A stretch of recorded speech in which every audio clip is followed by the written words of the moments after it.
대요리문답 13문도 우리 함께 다시 한번 읽어보죠. 이 요리문답 자체를 많이 읽고 또 이렇게 마음에 새겨야 되는데 대요리문답은 너무 길어가지고 그렇게 잘 안 되는 것 같아요. 우리 한번 더 읽어보겠습니다. 자, 시작. 하나님께서 천사와 인간에 대하여 특별히 무엇을 작정하셨는가? 답.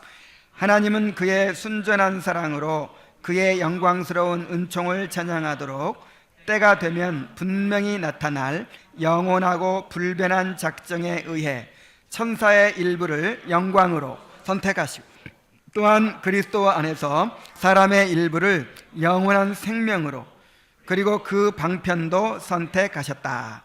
한편 그는 그의 주권적 능력과 그 자신의 뜻 이에 의해 그가 기뻐하시는 대로 은총을 베풀기도 거두기도 하신다의 경륜에 따라 나머지를 지나쳐 그의 공의의 영광을 찬양하도록 그들의 죄가를 가하여 불명예와 진노를 받도록 미리 정하셨다. 자, 지난 주에 이제 천사와 인간에 관한 예정에 대해서 배웠습니다. 예정은 두 가지로 이루어진다고 그랬죠. 하나는 선택, 하나는 유기. 그런데 성경이 이 예정교를 우리에게 가르치는 이유가 있겠죠. 괜히 그냥 예정교리 때문에 더 혼란에 빠지고 그것이 걸림돌이 돼가지고 하나님을 믿지 못하게 만들고 그러라고 예정교리 가르쳐준 거 아니죠? 지난번에도 말씀드렸지만 어떤 이렇게 구도자 하나가 누가 소개해줘가지고 우리 교회 왔다가 김홍만 목사님 오셔가지고 그 거듭남에 설교하다가 하나님께서 예정하시고 유기하셨다, 선택하시고 유기하셨다 이 얘기 듣고 그냥 가버렸다니까요. 이렇게 걸림돌이 되라고 주신 것이 아니라 이 말이에요. 우리에게 유익하라고 이 교리를 가르쳐 주셨어요. 우리가 이 교리를 배움으로 하나님을 더 많이 알게 되고 또 우리 자신의 신앙생활에 큰 축복이 되도록 유익이 되도록 하나님께서 우리에게 가르쳐 주신 줄로 믿습니다. 그 이유를 우리가 알고 그 목적을 알고 그걸 누려야 되겠죠. 그래서 성경의 예정교리를 가르치는 이유를 몇 가지 한번 살펴보려고 합니다. 먼저 자, 왜 예정교리를 우리에게 가르쳐 주셨을까요?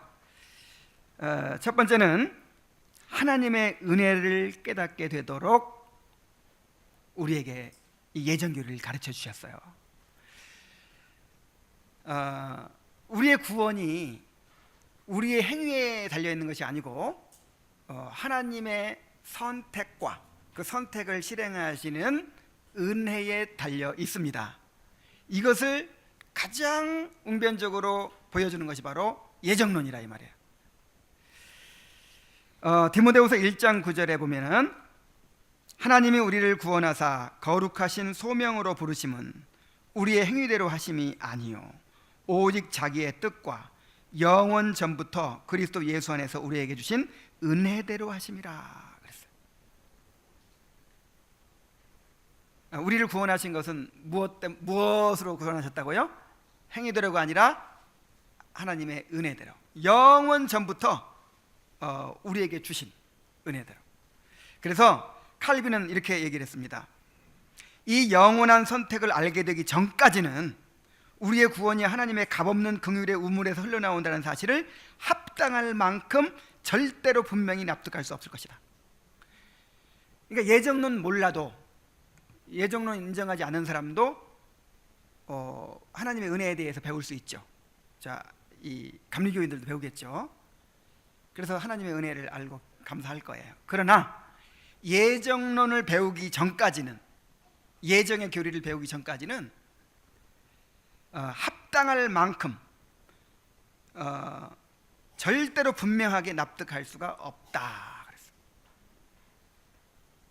그러니까 나의 구원이 하나님이 나를 선택하신 거기서부터 시작된다. 그거에 의해서 결정된다. 이것이 아니면요 하나님이 내가 믿을 거를 알고 나를 선택하시고, 뭐 이런 식으로 나가면 하나님이 99% 하셨어도 나는 몇 프로 한 거예요? 선택만큼은 내가 한 거잖아요. 그러니까 은혜를 알긴 아는데 합당할 만큼은 알지 못해요. 그런데 이 예정의 교리를 알 때 이건 100% 은혜죠. 이건 완전한 은혜예요. 그래서 우리가 예정의 교리를 접근할 때 하나님께서 얼마나 우리에게 큰 은혜를 주셨는가, 이 구원이 얼마나 전적으로 하나님의 은혜인가를 알려주시기 위해서 이 교리를 알려주셨다는 것을 기억해야 될 줄로 믿습니다. 그래서 선택하셨다, 예정하셨다, 그럼 뭐가 떠올라야 돼요? 은혜로다. 아, 정말 은혜구나 하는 것을 깨달아야 돼요. 자, 은혜를 깨달으면 어떻게 해야 돼요? 그 다음 반응이 뭐예요? 감사죠. 감사가 일어나야 돼요. 그 다음 반응은 뭐예요? 겸손해져야 돼요. 우리의 어떤 행위나 우리의 어떤 뭐 사랑스러움, 뭐 어떤 우수한 점을 보고 택한 것이 아니에요. 순전한 사랑으로 택했다 그래요. 순전한 사랑. 조건을 보지 않고 택했는데 사실은 성경의 흐름으로 보면 좀 못한 사람을 택했어요. 기분 나쁘십니까? 평균 이하의 사람. 형제들아, 너희를 부르심을 보라. 너희 중에 문벌 좋은 자가 많지 아니하고 능한 자가 많지 아니하고 지혜 있는 자가 많지 아니하도다. 오히려 하나님께 세상에 천한 것들과 멸시받는 거 없는 것들을 택하사 있는 것들을 폐하리 하시라니 그랬어요.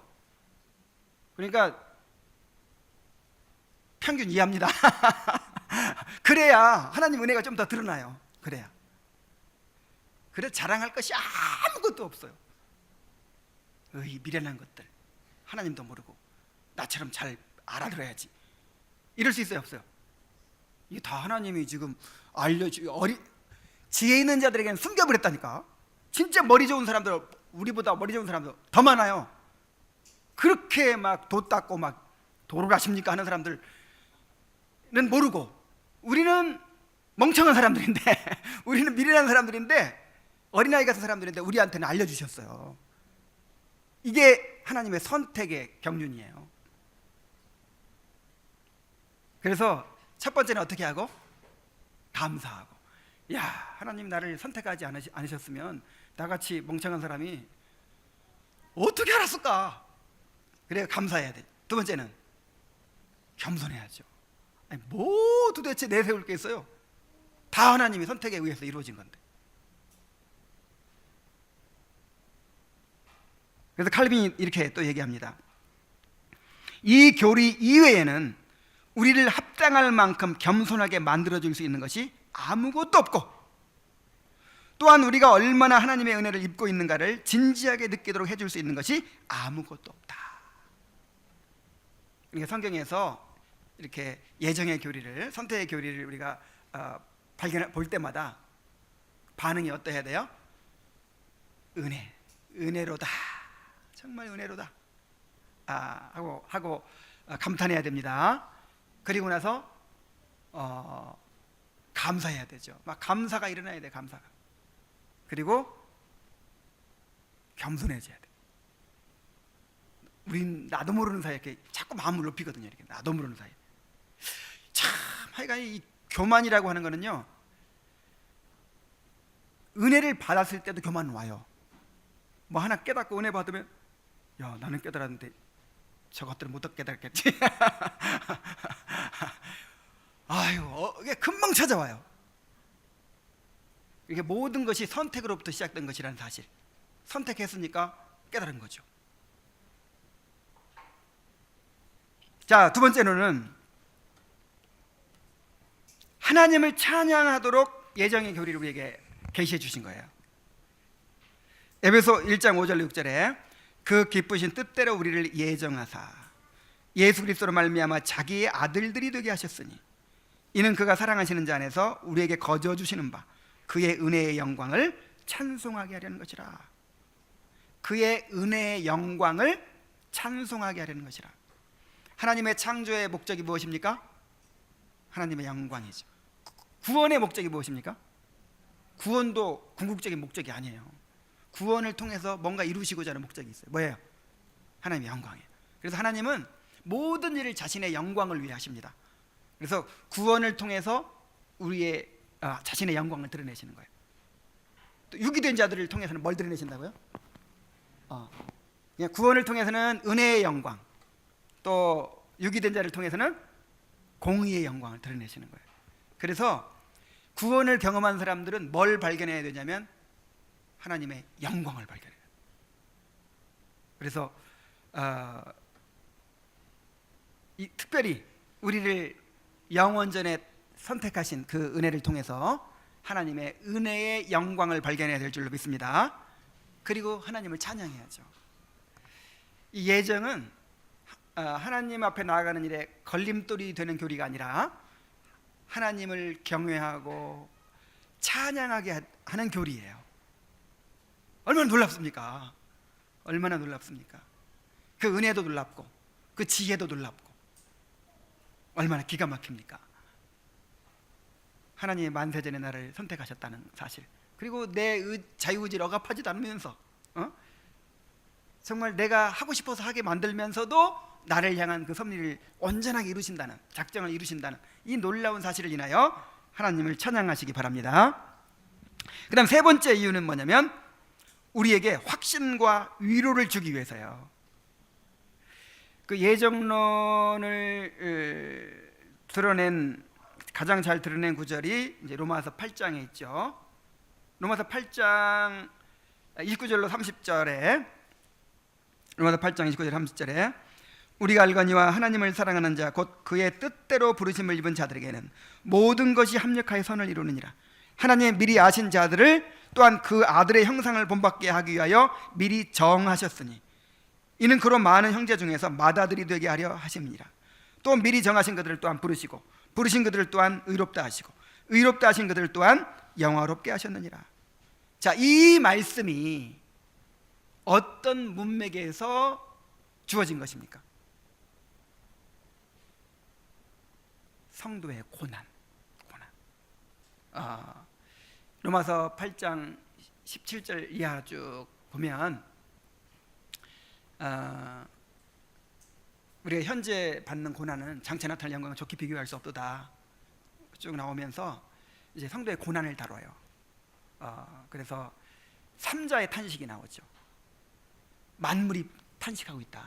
그 다음에 성령의 처음 익은 열매를 받은 우리까지도, 구원받은 자들까지도 탄식하며 살아요. 그러니까 이 땅에서 그리스도의 삶은 탄식하는 삶입니다.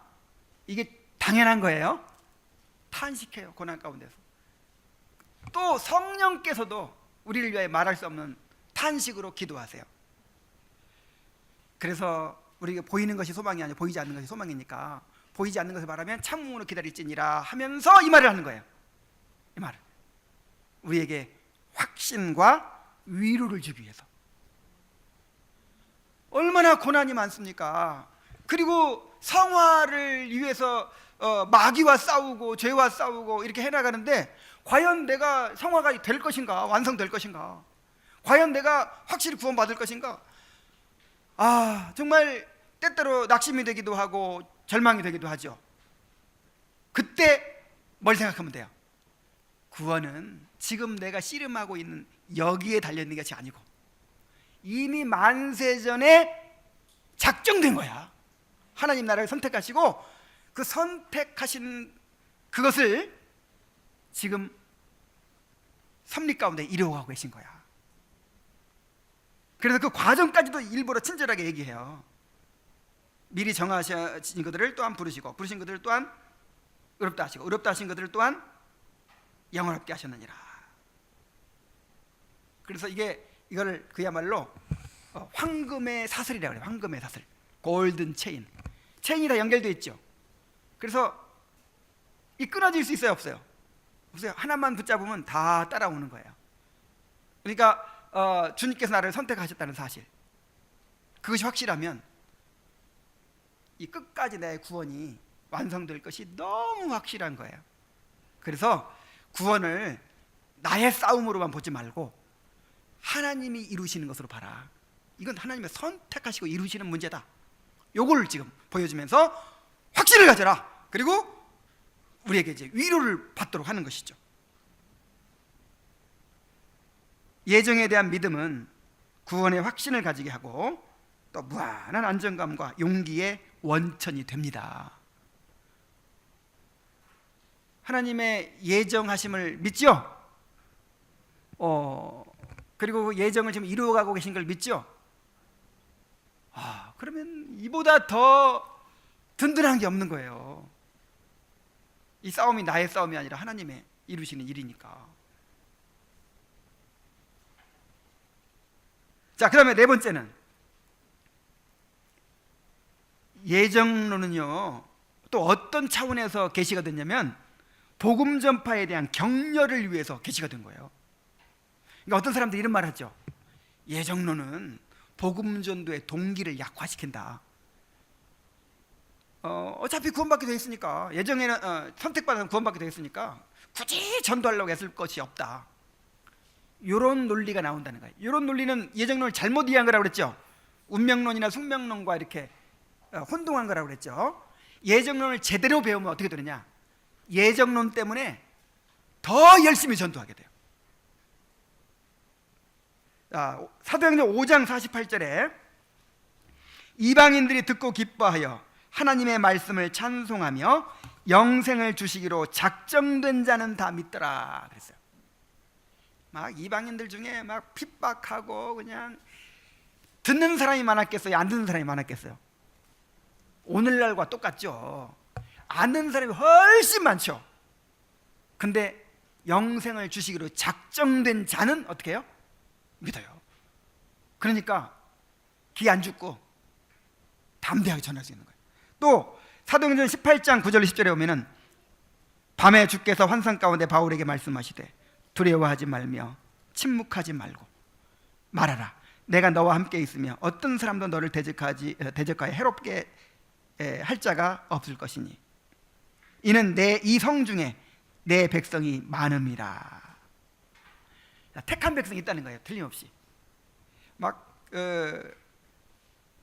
이렇게 사람들이 복음을 듣지 않고 박해하고 막 소동이 일어나고 막 엄청난 어려움이 생겼어요 지금.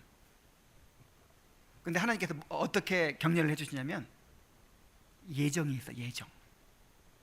예정론 믿지? 이 성에 선택한 사람이 있어. 그러니까 기죽지 마.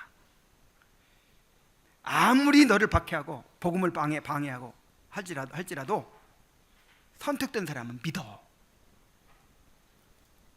자, 그러니까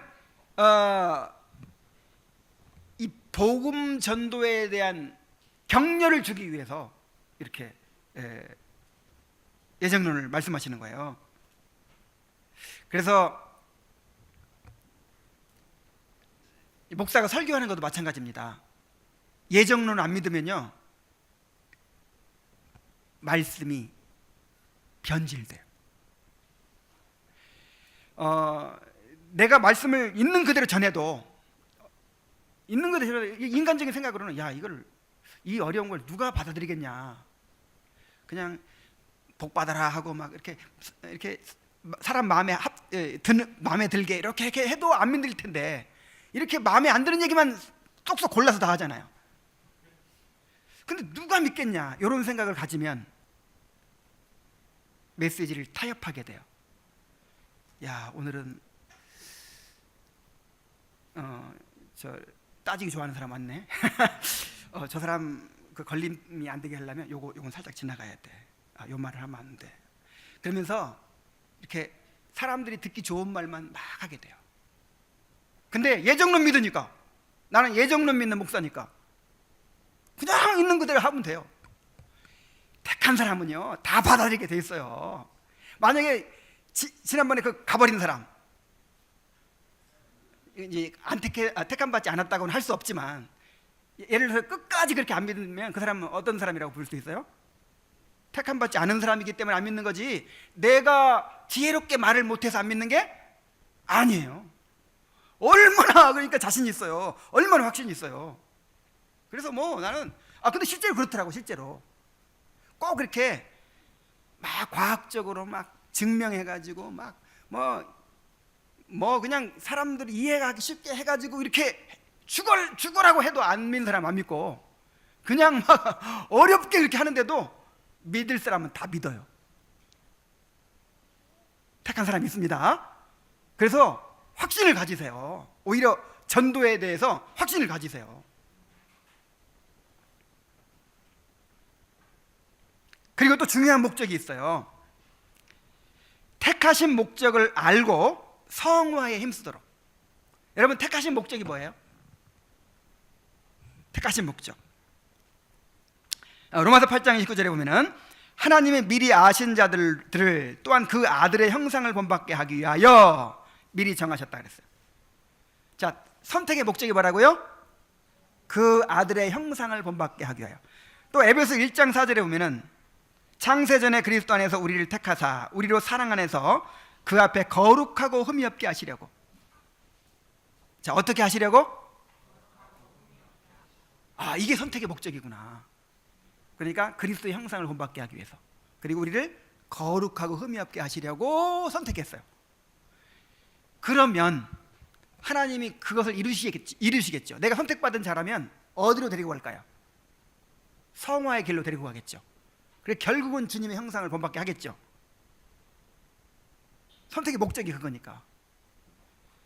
이걸 알면 어디로 가야 돼요? 우리가 성화의 길로 가야죠.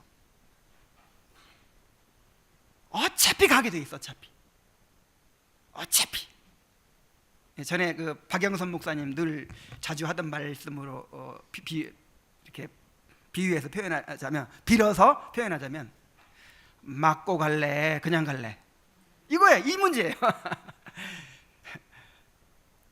어차피 가게 돼 있어. 우리를 선택하시고, 그래 끝을 보니까 어디예요? 성화예요. 거룩하고 흠이 없게 하시는 거예요. 주님의 형상 본받게 하시는 거예요. 어차피 우리는 그 길로 가게 돼 있어. 그게 선택돼 있어. 그러면 안 가려고 때를 쓰면 어떻게 되겠어요? 맞고 가는 거고. 둘 중 하나라니까. 맞고 갈래, 그냥 갈래. 그래서 이 목적을 알면 성화에 힘쓰겠죠. 그리고 예정론을 제대로 알면 에이 뭐 선택됐으면 어차피 천국은 가겠지. 절대 이렇게 될 수 없어요. 진짜 선택의 교리를 바로 알면 성화에 힘쓰게 되어 있습니다. 그래서 너희들은 이렇게 해서 이렇게 여기로 가도록 선택됐어. 그러니까 성화에 힘써야 돼. 요걸 알려주기 위해서 예정의 교리를 우리에게 가르치셨다 이 말이에요. 여러분, 예정의 교리를 이제 확실히 배웠다면 뭐에 힘써야 돼요? 성화에 힘써야겠죠. 자, 그래서 중요한 것은 내 자신의 선택을 확신하는 것이죠. 중요한 거는 내가 선택받았는가 아닌가, 이게 분명해야 되잖아요. 100번 배워봐야 선택받은 것이 아니라면 어떻게 되겠어요? 그걸 모른다면 어떻게 되겠어요?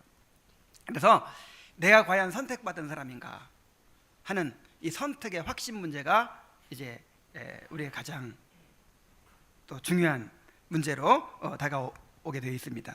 그래서 이걸 다른 말로 하면 구원의 확신이라고도 할 수 있어요. 선택의 확신은 곧 뭐의 확신?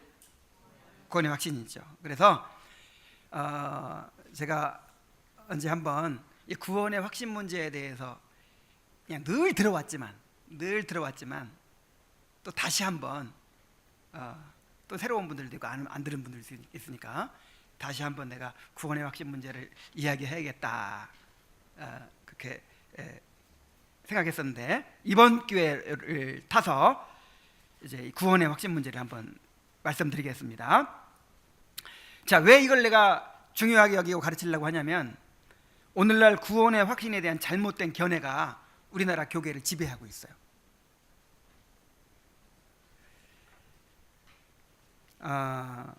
이 구원파 뿐만 아니라 구원파를 비롯해서 이제 우리나라 이 교회는 장로교가 대부분이지만 이 순수한 장로교 신앙이 아니라 이 세대주의적이고 또 알미니안적이고 뭐 이런 신앙들이 이렇게 혼합되어 있어요. 그래가지고 특히 선교단체에도 잘못된 영향도 있고요. 그래가지고 특히 이 구원의 확신 문제가 굉장히 이 교인들을 혼란스럽게 하고 있습니다. 그래서 이거를 개혁주의 입장에서 확실하게 정리할 필요가 있어요.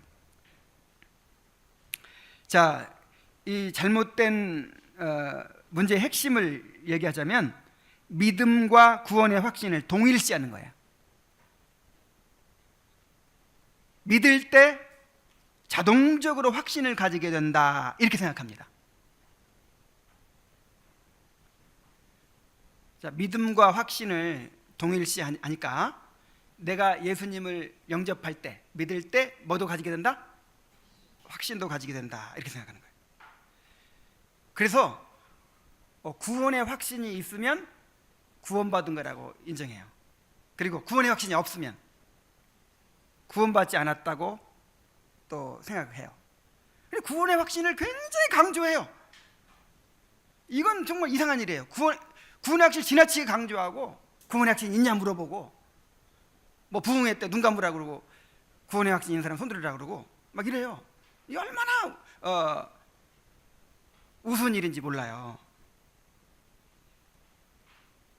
그래서 이 구원의 확신을 중요하게 여기다 보니까 일단 구원의 확신을 심어주려고 합니다. 인위적으로 심어줘요. 너 예수 믿어? 믿는다고 아멘해. 그럼 구원 받은 거야. 이제 구원 받은 거니까 의심하지 마라. 해가지고 구원의 확신을 막 억지로 심어요. 사형리 전하고 맨 마지막 순서가 구원의 확신 심어주는 거예요. 그리고 의심이 나거든 이 구절로 마귀를 대적하라. 그래가지고 의심도 못하게. 전도폭발, 내가 온갖 전도법은 다 마스터했어. 이 헛된 걸 좀 많이 쫓아다녔죠. 전도폭발 맨 마지막 이 과정이 뭐냐면 구원의 확신 심어주는 거예요. 의심이 일어나거든 이 구절로 물리쳐라, 뭐 이런 식으로.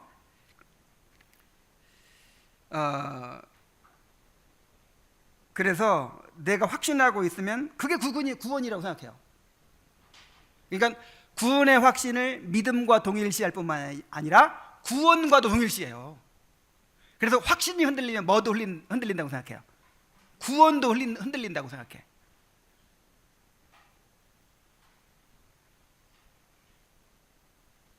그래서 절대로 구원의 확신이 흔들리면 안 된다는 거예요. 그래서 죄를 지어도, 심지어 교회 나가다가 안 나가도 그래도 확신은 있어요, 이래. 얼마나 확신이 강한지. 죄를 지어도 확신하고, 그 다음에 뭐 해도 교회를 안 나가고 있어도 옛날에 영접한 적이 있다는 거야. 구원을 확신해요. 자, 그러다 보니까 이런 잘못된 구원의 확신이 아니라는 삶을 살게 하는 수단이 되고 있어요. 그러니까 천국 갈 수 있는 티켓이 확보되어 있으니까 막 힘쓰고 애쓰고 그렇게 할 필요가 있어요, 없어요? 없는 거죠. 그래서 그냥 구원의 확신이 있다는 핑계로 이렇게 아니라는 생활을 하게 되는 거예요. 여러분, 내가 이 구원의 확신에 대해서 좀 이렇게 간추려서 얘기하기 때문에 자세하게는 이야기하지 못하지만, 구원의 확신이 진짜인가 가짜인가 이걸 구분하는 방법 중에 하나가 뭐냐면, 구원의 확신이 더 두렵게 하고 두렵고 떨림으로 구원을 이뤄가게 하고 성화에 힘쓰게 하면 이게 진짜 확신이에요. 근데 구원의 확신이 너무 강하다 보니까 좀 안일해져요. 그러면 이건 100% 가짜입니다. 이거 구원받은 게 아니에요. 자, 왜 그런지 이게 교리문답서를 통해서 또 여러 사람들의 말을 통해서 한번 살펴봅시다. 자, 조나단 에드워즈의 신앙 감정론에서 자, 이렇게 이야기합니다. 인용문들 다 있죠. 셰퍼드 목사가 토마스 셰퍼드 목사가 있습니다. 그 회심론으로 유명한 청교도죠. 셰퍼드 목사가 복음적인 위선자라고 부른 이런 위선자들에게 있는 확신은 자신들이 왕이라고 생각하는 어떤 미친 사람들이 하는 확신과 같다. 그러니까 구원받지도 못했으면서 내가 구원의 확신이 있다 이렇게 주장하는 사람들, 꼭 자기가 왕이라고 확신하는 그 미친 사람들의 확신과 같다는 거야. 이 사람들은 모든 이성적인 반박과 증거에도 불구하고 그런 확신을 한다. 그리고 어떤 의미에서 이들에게 있는 확신은 참된 은혜로운 확신보다 더 굳은 것이다. 자, 또 한 가지 내가 기준을 말씀드릴게요. 진짜 확신과 가짜 확신을 분별하는 기준. 진짜 확신은 흔들립니다. 죄 가운데 있으면 확신을 잃어버려요. 그리고 극심한 고난 가운데서도 잠시 잃을 수가 있어요. 근데 가짜 확신은 죄 가운데서도 안 흔들려. 그러면 틀림없이 가짜 확신이에요. 영혼의 전 존재가 여기서 줄을 한번 쳐보세요. 영혼의 전 존재가 거룩한 삶이라는 체계 속에서 유지되고 은혜가 생생하게 임할 때에만 참된 확신은 지탱된다. 여기까지. 이게 진짜 확신이에요. 영혼의 전 존재가 거룩한 삶이라는 체계 속에서 유지되고 은혜가 생생하게 임할 때에만 참된 확신은 지탱된다. 만일 그리스도인의 삶 속에서 은혜가 크게 약화되고 그가 생명 없는 삶의 모습으로 타락하게 되면 그는 확신을 잃어버리게 된다. 하지만 위선자들에게 있는 확신은 죄가 흔들 수 없을 정도다. 그들은 적어도 그 가운데 일부는 가장 부패한 삶으로 가장 사악하게 살면서도 자신들에게 있는 소망을 담대히 지탱할 것이다. 이것이야말로 그들이 기만당하고 있다는 확실한 증거이다.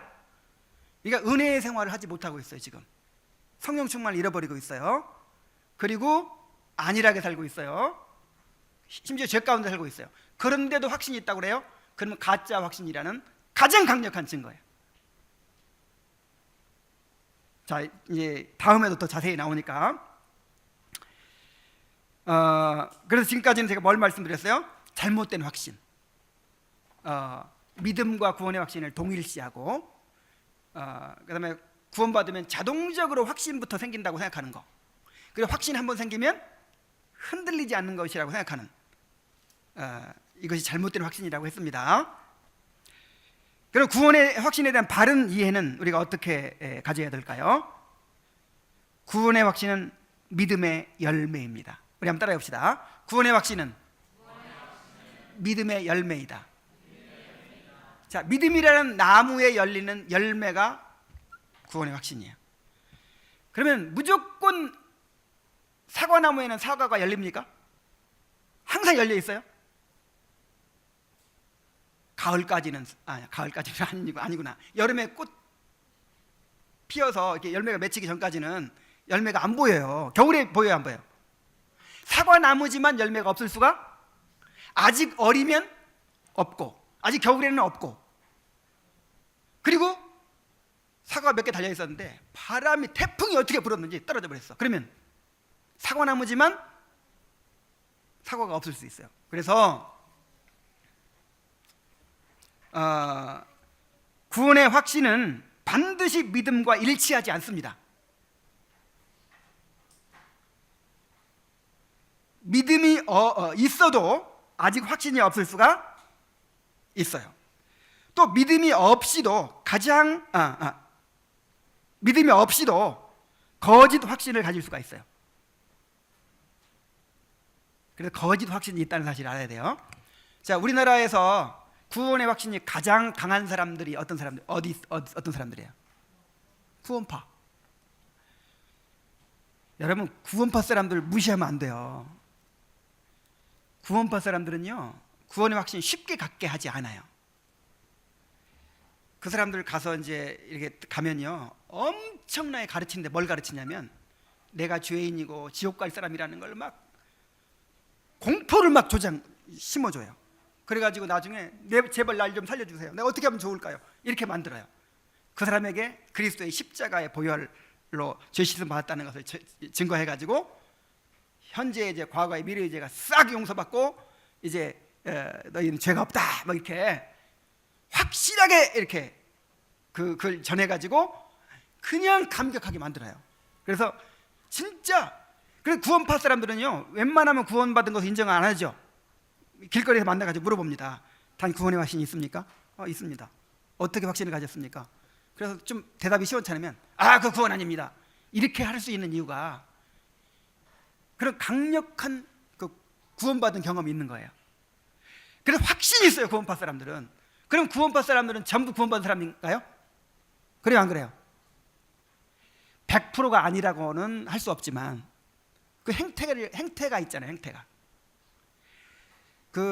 이번에 그 구원파가 굉장히 이렇게 막 세월호 사건도 있고 구원파가 여러 파예요. 권신찬파, 박옥수파, 이호환파 있는데 대개 다 마찬가지예요. 도덕적으로 굉장히 부패하게 돼요 나중에. 그 이유가 뭐냐면 구원의 확신이 너무 강해서 그래요. 흔들리지 않는 구원의 확신이 있어서.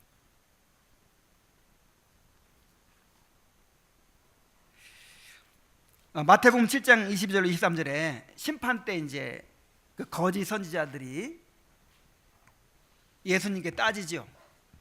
뭐라고 따져요?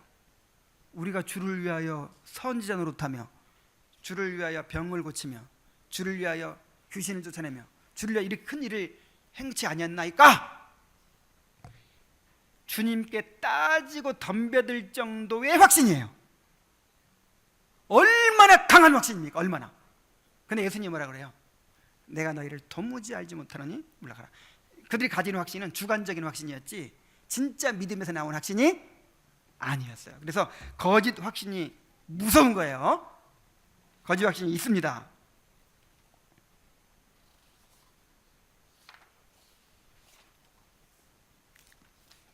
구원의 확신은 믿음의 열매이고 구원의 확신은 가변적입니다. 자신의 상태에 따라서 확신이 흔들릴 수도 있고 잃어버릴 수도 있다는 거예요. 자, 이것은 웨스트민스터 신앙 고백서에서 분명히 말하고 있어요. 자, 한번 같이 읽어봅시다. 자, 시작. 참된 성도라 할지라도 여러 가지 원인으로 인해 구원의 확신이 흔들리며 약해지거나 일시적으로 중단될 수 있다. 그에 대한 원인들은 그 확신을 보존하는 노력을 소홀히 한 경우, 양심을 상하게 하고 성령을 근심케 하는 죄를 범한 경우, 어떤 급작스럽고 강렬한 시험에 빠진 경우, 하나님께서 그의 얼굴빛을 거두시고 그 빛의 혜택을 누리지 못하게 하실 경우 등이다.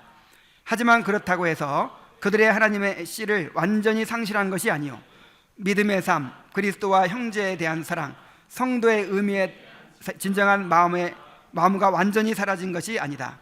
따라서 성령의 역사로 말미암아 적당한 때에 구원의 확신이 저들 가운데 소생하게 된다. 이거 보세요. 그 확신을 보존하는 노력을 소홀히 한 경우, 그러니까 확신은 그냥 저절로 유지되는 게 아니죠.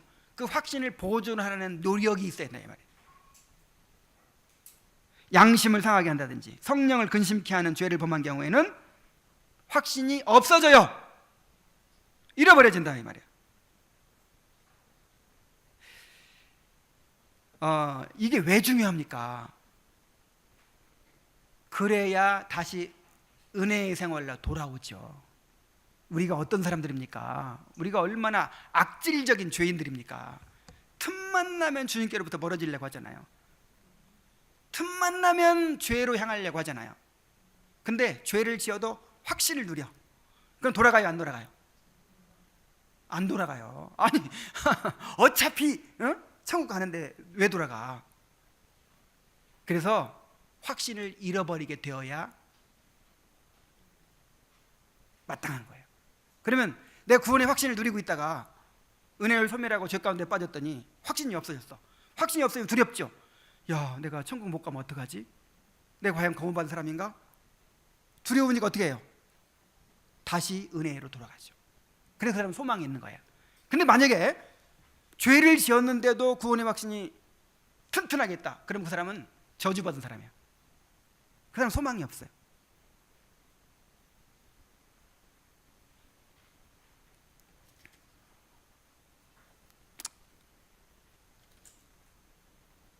자, 제가 굉장히 축약해서 말씀을 드립니다. 자, 그러면 어떻게 구원의 확신을 가질 수 있을까요? 정상적인 구원의 확신을 어떻게 가질 수 있을까요? 여러분, 구원을 확신하는 게 하나님의 뜻이에요? 모르고 사는 게 하나님의 뜻이에요? 확신하고 누리는 게 하나님의 뜻이죠. 그래서 하나님께서 확신할 수 있는 길을 우리에게 주셨는데 간단하게 세 가지로 말씀드릴게요. 첫째, 그리스도 안에 있는 약속을 믿음으로써 우리가 확신을 가질 수 있습니다. 히브리서 6장 17절로 18절에 하나님은 약속을 기업으로 받는 자들에게 그 뜻이 변치 아니함을 충분히 나타내시려고 그 일을 맹세로 보증하셨나니 이는 하나님이 거짓말하실 수 없는 이 두 가지 변하지 못할 사실로 말미암아 앞에 있는 소망을 얻으려고 피난처를 찾은 우리에게 큰 안위를 받게 하려 하심이라. 여기서 큰 안위를 받는다는 말은요, 또 이 확신과 비슷한 말이에요. 우리가 야, 하나님 나를 구원해 주셨구나, 나를 선택하시고 나를 끝까지 인도하시겠구나, 이런 확신을 가지고 이렇게 격려받고 위로받는다, 그 말이에요. 그 안위를 갖게 하시기 위해서 맹세로 보증하셨다, 약속을 주셨다. 그러니까 우리가 구원을 확신하려면 뭘 붙들어야 돼요? 약속을 믿어야겠죠. 약속을 믿어야겠죠. 그래서 칼빈은 구원의 확신에 이르려면 우리는 말씀과 함께 시작해야 된다 그랬어요. 자, 두 번째는, 자, 내가 믿었어요. 그럼 내가 믿기만 하면 구원의 확신 가질 수 있습니까? 믿음도 두 가지예요, 두 가지. 그래, 개혁주의 개혁 신앙에서는 여러 가지 믿음을 가르치죠. 지식적인 믿음, 감정적인 믿음, 이적적인 믿음, 그 다음에 구원의 믿음. 그러니까 믿음도 여러 가지예요. 나한테서 나온 믿음이 있고 성령께서 내게 심어주신 믿음이 있고. 그런데 오늘날 어떤 게 우리 교회를 지배하고 있냐면 믿음주의가 지배하고 있어요. 믿음주의. 무슨 주의? 그러니까 믿음이라고 하는 것은 우리를 거듭나게 하셔서 성령께서 이렇게 심어주시는 것이거든요. 선물로 주시는 것이거든요. 그런데 그냥 단지 내 의지로 그렇게 믿는다고 하면 그게 믿음이라고 생각해요. 그래서 믿는 대로 된다, 이런 말을 해요. 믿는 대로 된다는 말 많이 하죠. 내 믿음대로 될지어다, 믿는 대로 된다. 그래서 예를 들어서 조용기 목사님 설교할 때, 여러분, 우리가 믿음이 없어서 그렇지 믿음만 있으면 모든 병을 다 고칠 수 있습니다. 맞아요, 틀려요? 이런 식으로 믿음을 이해하고 있다니까. 이런 식으로. 그러니까 내가 믿는 걸 믿음이라고 생각해요. 내가 믿는 게 성경이 말하는 구원의 믿음이 아니에요. 성령께서 내 안에 믿음을 일으켜 주시고 그러면 나도 믿게 되죠. 근데 중요한 거는 성령께서 일으켜 주시는 거예요.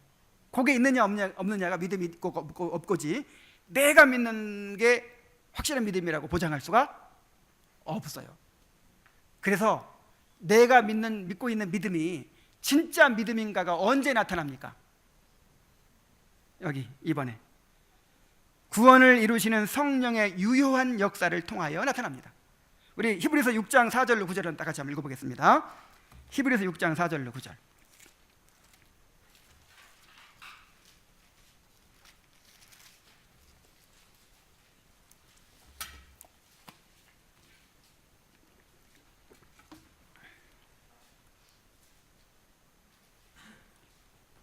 한 번 빛을 받고 하늘의 은사를 맛보고 성령에 참여한 바 되고 하나님의 선한 말씀과 내세의 능력을 맛보고도 타락한 자들은 다시 새롭게 하여 회개케 할 수 없나니 이는 그들이 하나님의 아들을 다시 십자가에 못 박아 드러내놓고 욕되게 함이라. 땅에 그 위에 자주 내리는 비를 흡수하여 밭가는 자들이 쓰기 합당한 채소를 내면 하나님께 복을 받고 만일 가시형 엉키를 내면 버림을 당하고 저주함에 가까워 그 마지막은 불사람이 되리라. 자, 여기서 말하는 사람들이 구원받은 사람들일까요? 안 받은 사람들일까요? 구원받지 못한 사람들입니다. 만약 구원받은 사람들이라고 얘기하면 구원을 잃어버릴 수도 있다는 결론이 나와요. 그래서 이 사람들은 구원받을 뻔했던 사람들이에요. 그러니까 예수님께서 말씀을 전하셨을 때 즉시 기쁨으로 받은 사람들이 있죠. 그리고 예수를 믿었다고 했어요. 자기를 믿은 유대인들에게 이르시되 그러잖아요. 그런데 나중에는 이제 구원의 믿음은 아니었어요. 그래서 굉장한 수준이 갔어요. 지금 이 사람들이 빛을 받았어요. 빛을, 하늘의 은사를 맛봤어요. 성령에 참여한 바 됐어요. 하나님의 선한 말씀과 내세의 능력까지도 맛봤어요. 그리고 타락해버려. 그리고 이게 진짜 생명이 아니라 생명의 근처까지 간 거예요. 그러니까 이거를 이제 조나단 에드워즈나 또 이 칼빈이나 다 어떻게 설명을 하냐면, 진짜 구원받은 사람은 성령의 역사가 이 안에서 이루어지는 거예요. 안에서. 근데 밖에서 이루어지는 이제 이루어지는 걸 끝나는 거죠. 은사를 체험하고 뭐 이렇게 뭐 감동도 받고 막 얼마든지 이렇게 할 수 있다는 거죠. 그러나 진짜 믿음이 아닐 수가 있다. 그런데 여기 9절 보세요. 이런 사람들이 많았기 때문에 이런 얘기를 하고 있는 거예요. 이런 사람들이 많았기 때문에, 그 당시에도. 근데 이제 아직까지 남아있는 사람들은, 사랑하는 자들아, 우리가 이같이 말하니 너희에게는 이보다 더 좋은 것, 곧 구원에 속한 것이 있음을 확신하노라. 자, 여기에 머물지 않고 그 이상까지 나아갔어요. 그 이상까지. 그게 뭐냐면, 성령께서 그 사람 속에 구원의 역사를 이루신 거예요. 유효한 역사가 나타난 거예요. 자, 어떤 역사입니까?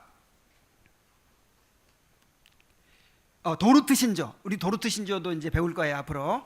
그 도르트 신조 12항 선택의 확신이라는 부분에서 이렇게 얘기합니다. 우리 함께 읽어보겠습니다.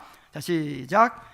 이 선택의 확신은 하나님의 비밀스럽고 깊고 오묘한 것들을 호기심으로 파고 들어감으로써 갖는 것이 아니라, 하나님께서 그분의 말씀에서 가리켜 보이신 틀림없는 선택의 열매들, 즉 그리스도에 대한 참된 믿음, 자녀로서 갖는 하나님께 대한 경외심, 죄에 대한 거룩한 슬픔, 의에 목마르고 굶주림 등과 같은 것들을 영적으로 기뻐하고 거룩히 즐거워하며 자신들 안에서 관찰함으로 얻는다.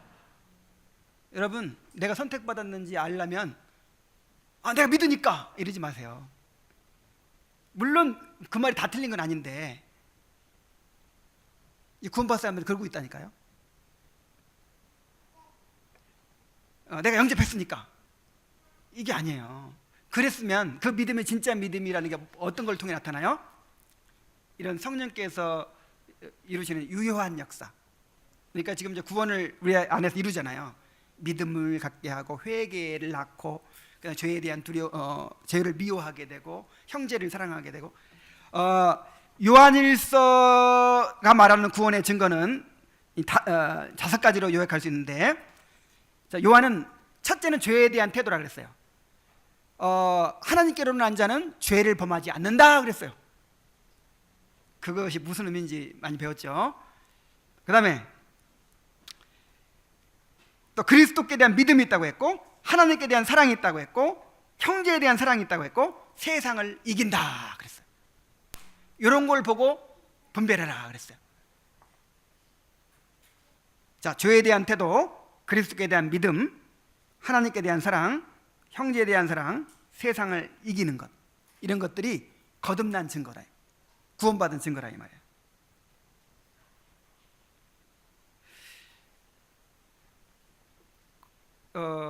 이 성령께서 우리 안에 오셔서 성화를 이루시잖아요. 성화를 이루어가는 그걸 통해서 내가 구원받은지를 안다니까요. 팔복이 성령으로 거듭난 자들의 특성을 얘기해 준다 그랬죠. 심령이 가난하고 애통하고 의에 주리 목마르고 온유하고 또 긍휼히 여기고 화평케 하고 의에 주리 또 의를 위해 핍박을 받고, 칠복이네. 마음이 청결한 자. 마음이 청결하. 청결하다는 말이 무슨 말이냐면 두 마음을 안 품는다는 얘기거든요. 그냥 이 거듭난 사람들은요, 그 하나님의 대한 갈망이 이 중심을 차지해요. 여러 갈래로 나뉘어져 있지 않아요. 자, 어쨌든 구원을 이루시는 성령의 유효한 역사를 통해서 내가 확인할 수 있다. 내가 선택받은 것을. 그 다음에 세 번째, 성령의 내적 증거를 통해서 확신할 수 있어요. 로마서 8장 15절 16절에 성령이 친히 우리 영으로 더불어 우리가 하나님의 자녀인 것을 증거해 주신다 그랬죠. 성령께서 직접적으로 나는 하나님의 자녀다라는 확신을 갖게 하십니다. 그런데 그것도 아무런 근거 없이 그냥 확신을 갖게 하시는 것이 아니라 약속의 말씀과 객관적인 증거들을 통해서 확신을 갖게 하시는 거예요. 첫째는 내가 믿고 있고, 둘째는 객관적인 증거가 있다 이거예요.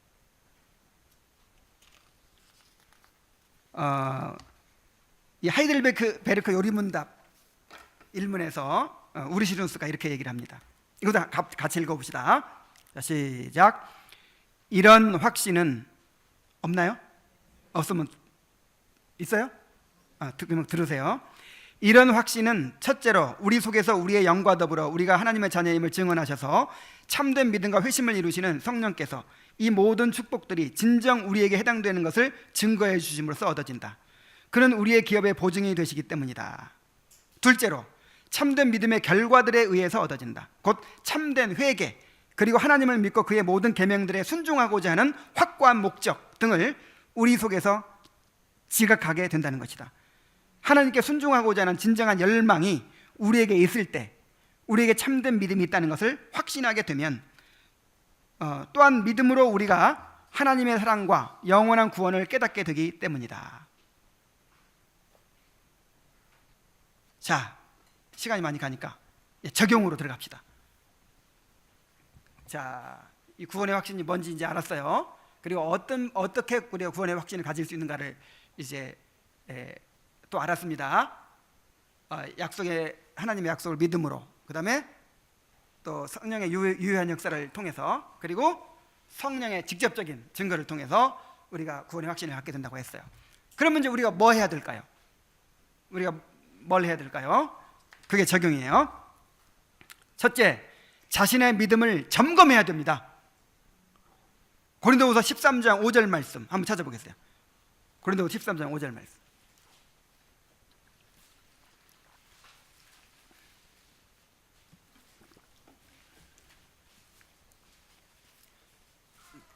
자, 함께 읽읍시다. 시작. 너희는 믿음 안에 있는가? 너희 자신을 시험하고 너희 자신을 확증하라. 예수 그리스도께서 너희 안에 계신 줄을 너희가 스스로 알지 못하느냐? 그렇지 않으면 너희는 버림받은 자니라. 이 말씀은 예수를 믿는 사람에게 주신 말씀이죠. 그것도 열심히 믿는 사람들, 은사를 엄청나게 받아갖고 막 자랑하는 사람들한테 주신 말씀이에요.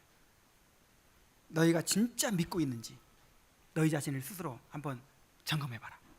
시험해보고 확증해봐라. 그래서 예수 그리스도께 너희 안에 계신 줄을 너희가 스스로 알지 못하면, 그걸 확인하지 못하고 확신하지 못하면 너희는 버림받은 자다. 이미 교회 다니고 있는 사람한테 얘기하고 있는 거예요. 자기들은 잘 믿고 있다고 하고 확신 있다고 하는 사람들한테. 그래서 여러분, 거짓 확신이 있습니다. 근데 이제 오늘날 이 거짓 확신이 너무 만연해 있어요. 그냥 그 세대주의적인 그 믿음관, 알메니안적인 믿음관, 그리고 믿음주의적인 믿음관, 이런 잘못된 믿음관이 지금 지배하고 있어가지고 다 섞여 있어. 막 장로교회 다니는 사람 다 섞여 있어요. 그래가지고 그냥 믿음을 심어주려고 해요. 너 걱정 마, 너 구원 받은 거야. 여러분, 이게 얼마나 위험한 건지 아세요? 차라리 구원 받았지만 확신을 못하고 두려워하는 것이 낫지, 구원도 안 받았으면서 거듭나지도 않았는데 구원 받았다 확신하면 어떻게 되겠어요? 이건 무서운 일이에요. 그래서 자신의 믿음을 점검하라는 것은 이것은 성경의 명령이에요. 예수님도 열매를 보아할지니라고 말씀하시고, 그날에 많은 사람들이 내가 주의 이름으로 귀신 쫓아내며 주의 이름으로 뭐 권능을 행치 아니하니까 하겠지만 그 사람들 다 버림받게 될 것이다. 그러니까 너희들 반석의 집을 지어야 된다. 집이 현재 아무리 멋있어도 무너질 집이 있고 끝까지 남을 집이 있는 거예요. 그래서 자신의 믿음 어떻게 하라고요? 근데 이 점검하는 거를 못하게 한단 말이에요. 이 꼭 믿음 없는 일인 것처럼 의심하면 안 된다는 거야. 물론 지나치게 이 문제에 빠져들어가지고 그냥 나무 뿌리 다시 뽑아보고 또 뽑아보고 이렇게 계속 그러고 있으면 안 되겠죠. 그러나 정말 내가 제대로 신앙생활을 못하고 있는 것 같을 때, 야, 진짜 내가 과연 참된 하나님의 사람인가 의심해야 돼요. 맞습니까? 이 로마서 9장에 정말 이해 안 가는 말씀이 있어요. 어떤 말씀이냐면 하나님의 그 예정과 택하심을 막 얘기해 놓고 나서, 그러니까 너희들 두려워해라. 구원받은 사람한테 이런 말 하는 거예요. 두려워해라. 하나님의 원가지도 아끼지 아니하셨은즉 접붙임까지 잘라버린다. 아니, 이치에 안 맞는 말씀 아니에요? 한 번 구원받으면 잃어버려요? 안 잃어버려요? 안 잃어버리는 거예요. 근데 실제로 이렇게 두려워하라는 거예요. 이걸 어떻게 이해해야 될까요? 내가 은혜 가운데 있을 때는 확신을 누리는 거예요. 근데 은혜를 소멸했을 때는 어떻게 해야 맞아요? 두려워해야 맞아요. 여러분, 저 목사입니다. 목사인데도 불구하고 어떨 때는, 야, 이거 내가 싹군 아니야? 남에게 전파한 후에 내가 도리어 버림받은 거 아니야? 물론 그 말씀도 두 가지 해석이 있어요. 그러니까 구원은 잃어버리지 않지만 그 상급을 잃어버린다, 그 뜻이다, 이렇게 해석할 수도 있고, 이 박윤선 목사님 같은 분은 이 구원을 잃어버리는 것으로 이렇게 말씀하세요. 근데 둘 다 이렇게 받아들일 수 있어요. 근데 후자일 가능성도 많죠. 왜냐하면 그런 두려움을 성경이 얘기하고 있어요. 원가지들도 아끼지 아니하셨은즉 너희들도 아끼지 아니하시리라 그랬어요. 그러니까 두려움이 있는 거예요. 두려움. 그래서 저도 이제 성령을 소멸하고 그럴 때는 문득 두려움이 생겨요. 야, 내가 남에게 전파한 후에 내가 오히려 도리어 버림받는 그런 싹군 목자 아닐까? 그러면서 두려워져요. 그럼 두려우면 어떻게 할까요? 있는지 없는지 다 회개하고 다시 은혜를 붙들죠. 은혜 안에 거하면, 은혜가 회복되면 어떻게 돼요? 그래, 맞아, 나는 하나님의 자녀지, 나는 영원히 택함 받은 사람이지. 그 확신을 누리는 거예요.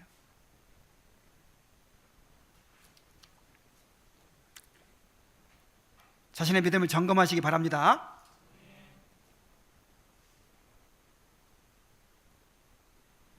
두 번째, 은혜의 방편을 부지런히 사용해야 돼요. 자, 은혜의 방편을 왜 부지런히 사용해야 되는지 그 이유를 이 조나단 에드워즈의 신앙 감정론에 이렇게 얘기했어요. 우리 한번 읽어봅시다. 시작. 은혜의 역사를 매우 낮은 수준에서 경험하거나 하나님에게서 크게 벗어나서 영향력이 없는 육신에 속한 비그리스도인적인 삶에 빠져 있는 사람들은 영적으로 자신들이 건전한 상태에 있음을 확실하게 인식시켜 줄 수 있는 표지들을 기대해서는 안 된다. 이게 무슨 말이에요? 지금 은혜의 생활도 못하고 있어.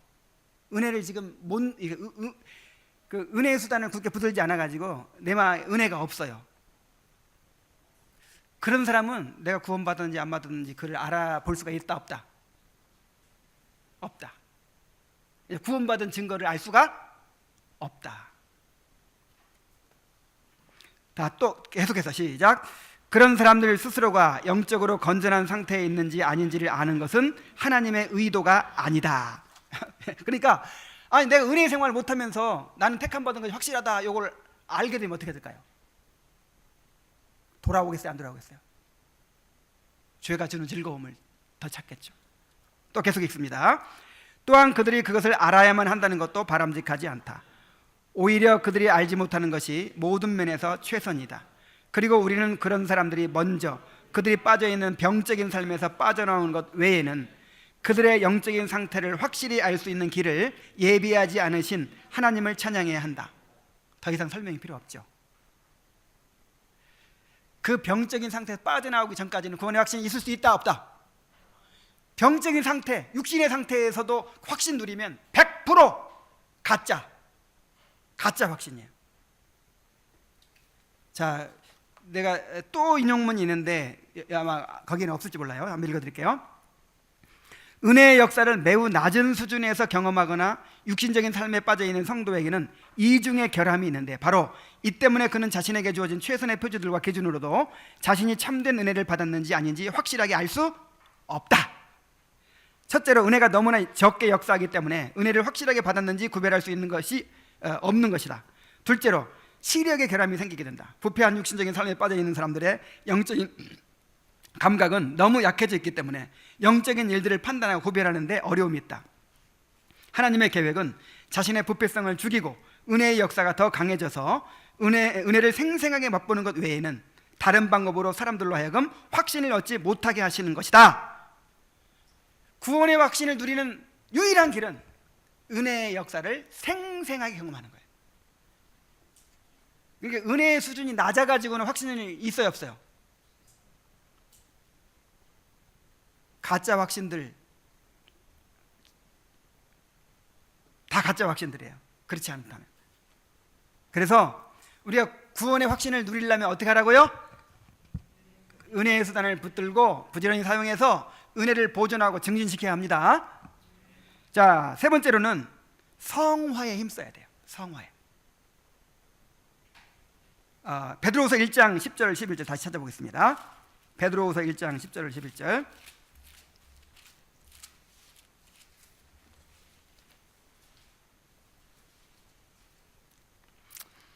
그러므로 형제들아, 더욱 힘써 너희 부르심과 택하심을 굳게 하라.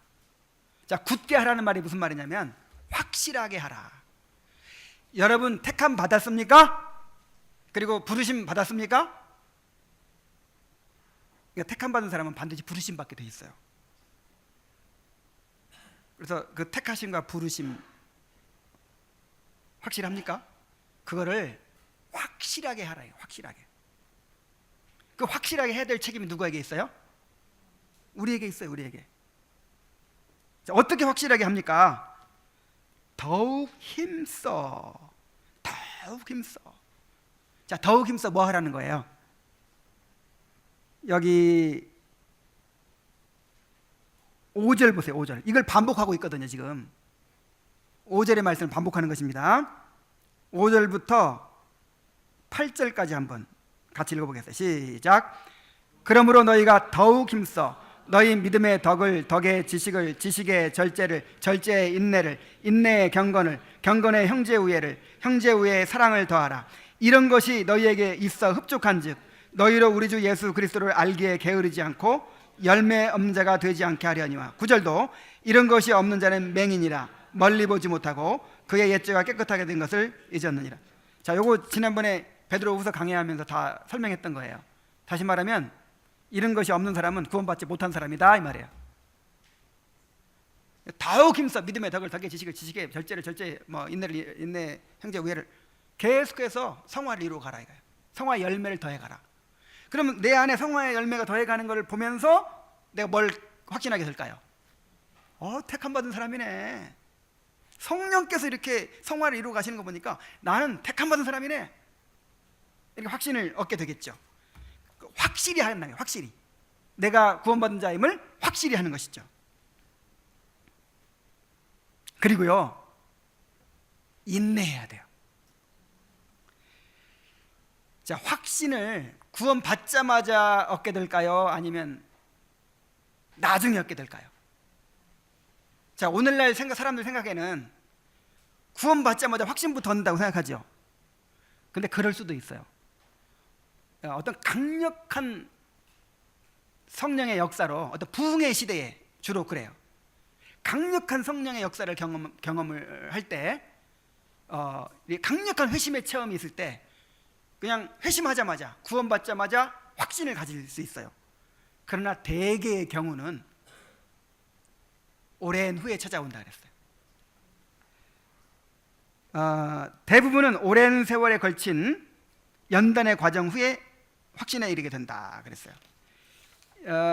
이게 이제 웨스트민스터 신앙고백서 18장에 나오는 말인데 함께 읽어보겠습니다.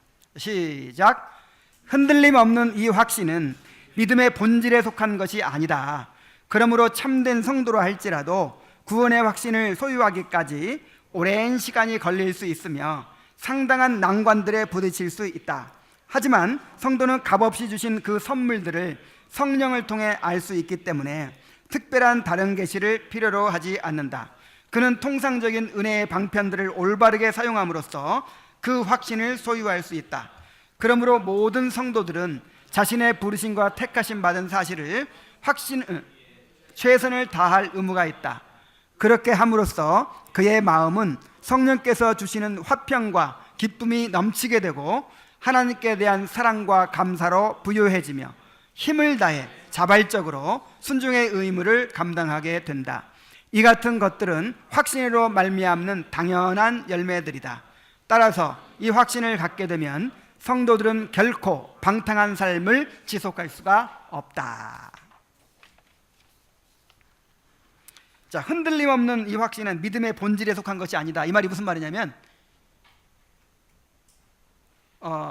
구원의 확신 이퀄 믿음이 아니다, 그 뜻이에요. 믿음의 본질이 아니다. 믿음의 뭐다? 열매다. 그래서 참된 성도라 할지라도 구원 받았어도 구원의 확신을 소유하기까지 오랜 시간이 걸릴 수 있으며 상당한 난관에 부딪힐 수 있다는 거예요. 그래서요, 구원 받았는데 아직 확신이 없을 수 있습니다.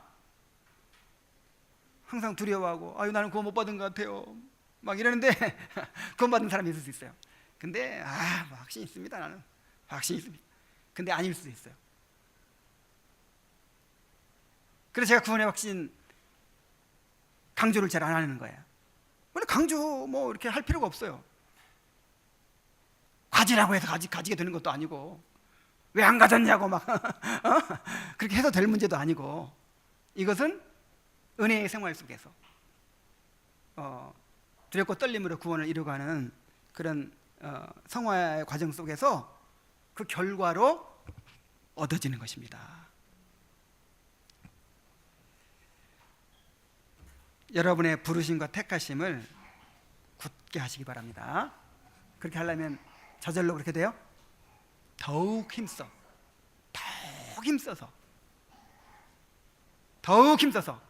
여러분이 택함 받았다는 사실, 부르심 받았다는 사실을 분명히 확실하게 하시기 바랍니다.